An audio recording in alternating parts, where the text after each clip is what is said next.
नमस्कार दोस्तों, इस वीडियो में खेसारी लाल यादव जी का एक सबसे टॉप लेवल के गाने के बारे में बात करेंगे, जिस गाने का टाइटल है सही पकड़ ले बाड़ू। जी हाँ दोस्तों, जो कि एक सबसे बेहतरीन गाना है, जिसका ऑडियो सॉन्ग आप सभी को कल सुबह 28 नवंबर को 6:15 पर मिलेगा। तो इसी गाने के बारे में मैं आपको इस वीडियो में फुल डिटेल दूंगा, तो वीडियो को एंड तक देखिएगा।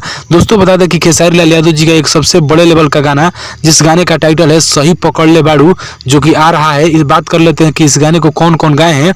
तो दोस्तों बता दें कि खेसारी लाल यादव जी और हनी भी, जी हाँ दोस्तों, ये दोनों लोग मिलकर इस गाने को गाए हैं और बहुत बेहतरीन गाना साबित होगा। अब बात करते हैं गीत के बारे में। तो दोस्तों बता दें कि गीत है आजाद सिंह का और म्यूजिक ओम झा जी का है, और ये जेपी स्टार पिक्चर से आ रहा है, जो कि कल सुबह 28 नवंबर को 6:15 पर आएगा।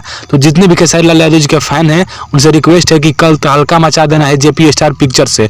और हाँ, अगर आप खेसारी लाल यादव जी के फैन हैं और इसी तरह का न्यूज चाहते हैं, तो चैनल को सब्सक्राइब और बेल आइकन को प्रेस करिए। तब तक मिलते हैं किसी नेक्स्ट वीडियो में नेक्स्ट अपडेट के साथ। तब तक के लिए जय हिंद, वंदे मातरम।